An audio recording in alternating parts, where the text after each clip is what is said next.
Eu nunca fui o tipo de pessoa que coloca fé em superstições ou maldições.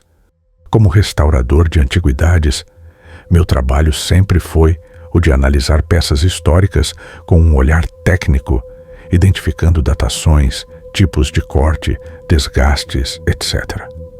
Foi justamente essa postura cética que me colocou numa enrascada, da qual até hoje não consegui sair completamente. Meu nome é Felipe e há alguns meses recebi uma encomenda curiosa no ateliê onde trabalho. Veio de um colecionador anônimo que me pagaria um valor exorbitante para limpar e avaliar uma joia chamada Diamante Hope Fragment. Nunca ouvi falar em fragmentos do famoso Hope Diamond, aquele lendário que todo mundo jura ser amaldiçoado. Mas quando abri a caixa de madeira fosca e vi a pedra, senti um leve arrepio subir pela espinha. A joia era de um tom azul acinzentado único, com facetamentos um pouco irregulares. Parecia antiga, como se tivesse sido retrabalhada várias vezes ao longo da história. Enquanto examinava cada faceta, senti um incômodo inédito, uma mistura de fascínio e estranheza, como quando você encontra algo precioso, mas que te desperta a vontade de fechar a tampa de imediato. Guardei o diamante numa gaveta trancada do ateliê. Burocracias à parte, eu só faria uma avaliação inicial e registraria um laudo. Para mim, era só mais uma peça, embora intrigante. Mas, naquela primeira tarde, tive a impressão de que a luz do ambiente piscava sempre que eu ficava muito perto do diamante. Meu celular travou 3 vezes. Pensei, deve ser problema de rede ou fiação. Preferi ignorar a coincidência. À noite, fechei tudo e voltei para casa com a sensação de que alguém me observava do fundo do ateliê vazio, mesmo sabendo que não havia ninguém lá. No dia seguinte, notei que várias pequenas desgraças aconteceram sem explicação plausível. Minha assistente, Renata, cortou o dedo no estilete ao catalogar um outro objeto. Um cliente tropeçou na soleira da porta e precisou de pontos no joelho. Até a pequena vitrine de vidro do ateliê rachou do nada, espalhando cacos pelo chão. Em comum, todos os incidentes ocorreram a poucos metros de onde eu havia deixado o diamante Hope. Minha cabeça tentava racionalizar. São acidentes, acontecem. Mas no fundo, algo me incomodava. Renata, de brincadeira, apontou para a gaveta e disse: "Tá vendo? Essa pedra sinistra aí. Sempre odiei joias antigas." Eu ri, mas por dentro, algo deu um estalo. Foi de noite que a sensação de estranheza se intensificou de verdade. Voltei ao ateliê depois do expediente para organizar uns papéis e, ao abrir a gaveta, encontrei o diamante fora do saquinho em que eu o guardara. Coloquei-o de volta, fechei bem e subi para a sala do andar superior, onde temos um mini escritório. De repente, houve um barulho de batida, como se algo pesado caísse no andar de baixo. Desci correndo. Encontrei a gaveta escancarada e a pedra rolada no chão. Nenhuma das chaves estava violada. Nada estava arrombado. Aquilo não fazia sentido. Além do susto, comecei a perceber que quando eu segurava o diamante por alguns segundos, meu peito se apertava e meus pensamentos ficavam estranhamente agitados.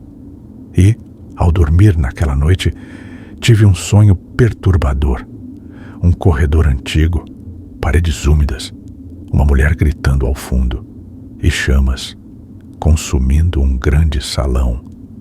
Acordei de supetão, sentindo o coração galopar.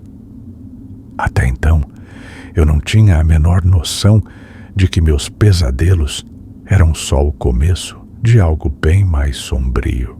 Com o passar dos dias, as coisas começaram a piorar muito. Pesadelos recorrentes, passos imaginários no ateliê vazio e, principalmente, acidentes cada vez mais graves. Renata sofreu um choque elétrico mexendo em equipamentos simples. Outro funcionário machucou seriamente as costas ao cair de uma escada nova extremamente segura. E, curiosamente, parte desses incidentes acontecia sempre depois que alguém mexia na gaveta onde estava o diamante. Eu tentava manter uma postura lógica, mas a paranoia foi crescendo. Algumas madrugadas eu ia até o ateliê, com a desculpa de trabalhar, só para ver se havia algo sobrenatural. Sei como soa absurdo, mas as lâmpadas oscilavam sem parar. Senti cheiro de queimado certo dia e não encontrei fonte alguma. Por fim, decidi investigar de verdade. Foi quando descobri uma história antiga sobre um suposto fragmento perdido do diamante Hope. Relatos sugeriam que, em algum momento, o diamante original teria sido remodelado e pequenos pedaços de suas laterais foram extraídos, indo parar no mercado negro de artefatos raros. Alguns donos anteriores falaram de ruína financeira, mortes violentas, surtos de loucura na família.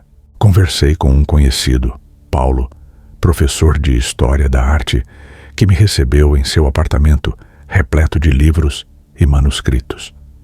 Quando mostrei fotos da pedra, ele empalideceu e me contou sobre relatos de um aristocrata francês que, supostamente, se matou depois de adquirir esse tal fragmento, deixando um diário em que descrevia sensações de perseguição e pesadelos idênticos aos que eu começara a ter.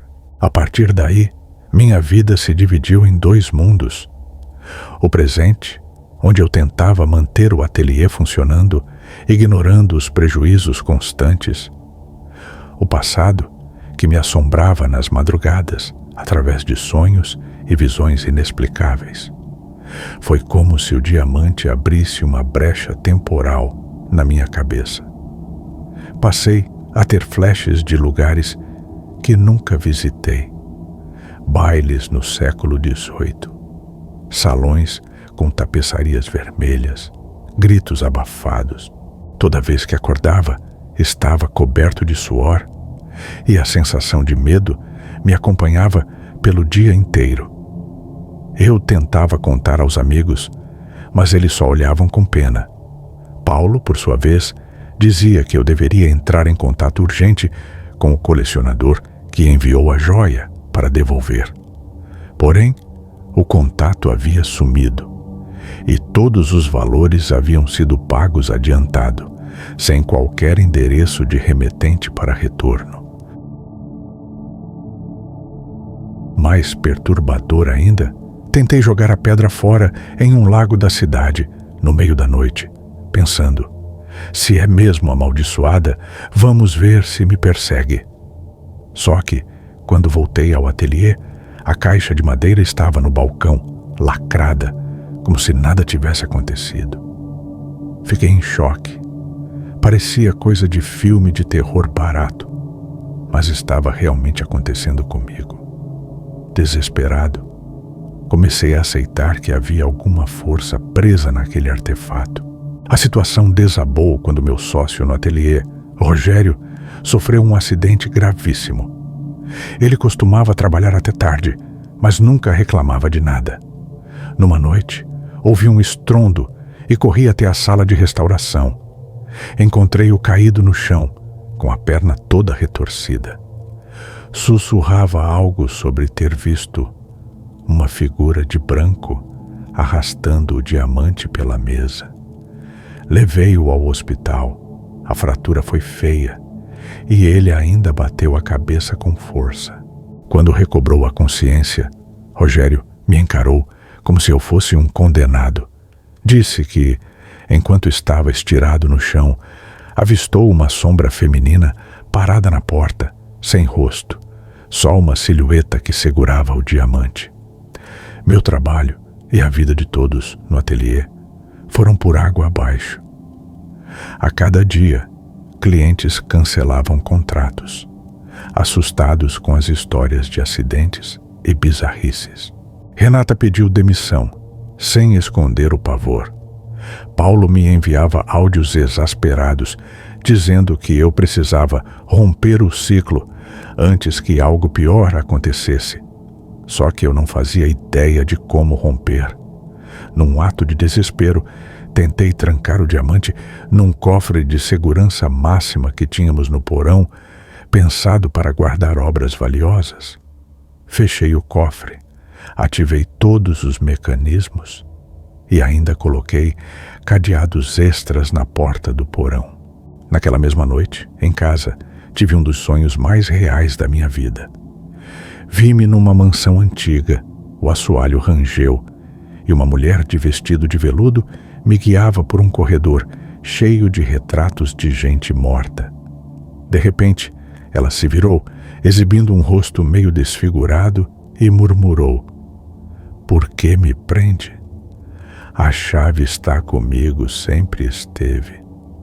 Então, apontou para o chão. Olhei para baixo e vi o diamante Hope na minha mão esquerda, cintilando em azul sombrio. Acordei, gritando. E, no canto do quarto, quase engasguei. Lá estava a caixa de madeira, aberta, com a pedra sobre a tampa, como se zombasse de mim. Por fim, cheguei ao meu limite. Eu já não comia direito, não dormia, vivia trancado e tremendo de medo. Apaguei as luzes do ateliê e fiquei sozinho, olhando para aquela joia demoníaca em cima da mesa. Pensava, se eu a destruir, será que acaba? Mas então me recordei de relatos que li. Algumas pessoas tentaram quebrar, queimar ou esmagar o Hope Diamond, ou seus possíveis fragmentos, e só acabaram agravando as consequências, como se o objeto se alimentasse do desespero. Então, numa atitude que talvez pareça covarde, decidi ceder. Em vez de lutar ou fugir, pensei em ver se a maldição abrandaria ao me tornar seu guardião oficial. Coloquei o diamante numa redoma de vidro reforçado, prendi-a no centro do ateliê e me sentei, aguardando alguma reação. Durante alguns dias, nada de catastrófico aconteceu. Rogério estava se recuperando. Renata saíra para sempre. Os poucos clientes que restavam me evitavam. Mas a onda de acidentes cessou. Naquele clima de estranha trégua, começaram a surgir visitantes desconhecidos, gente que ouvira falar que eu tinha um fragmento do Hope Diamond. Eles vinham à noite, me oferecendo dinheiro absurdo para comprar a joia. Alguns ficavam fascinados com a redoma, outros demonstravam medo. Mas todos tinham algo em comum: um brilho ambicioso nos olhos, como se buscassem poder ou prestígio. Eu, porém, só queria me livrar daquilo. Aceitei vender para o primeiro que não tivesse medo das histórias. Mas, surpresa, todos que fechavam negócio morriam ou desapareciam antes de levar o diamante, sem me dar endereço algum. Foi quando me dei conta de que o objeto não permitiria uma passagem fácil. A maldição não consistia apenas em azar ou tragédias. Ela escolhia quem iria atormentar, movendo-se como um parasita inteligente. Eu temia que, ao final, a pedra me tivesse como seu hospedeiro definitivo, condenado a cuidar dela até meu último suspiro, que poderia muito bem ser provocado por alguma aparição maligna em meio à madrugada. Deixei o ateliê e segui minha vida em outro lugar? É o que qualquer pessoa sensata faria.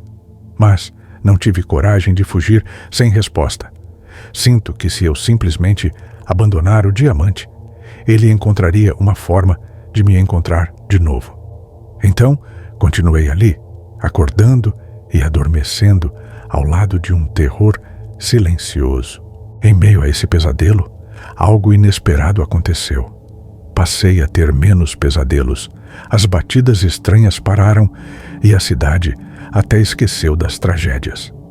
Fica uma tensão no ar, mas nada de concreto tem acontecido há semanas. É como se a maldição estivesse adormecida. Ou, pior ainda, como se me aceitasse como parte dela. Às vezes, penso em novas formas de destruir a joia, mas me recordo dos olhos vazios daquela mulher, dos meus sonhos e tremo, com medo de provocar uma fúria ainda maior.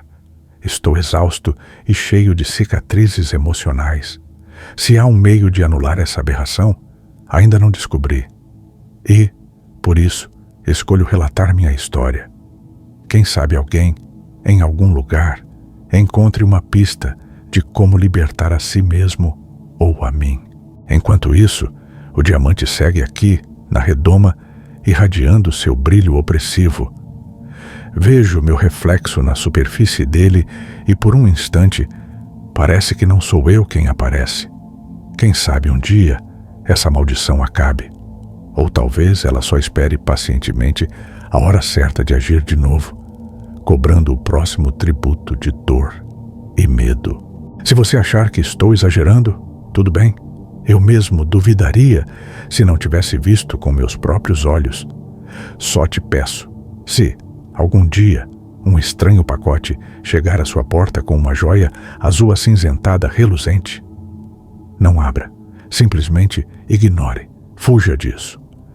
Porque, caso você aceite esse presente, pode apostar que, em pouco tempo, sua vida nunca mais será a mesma.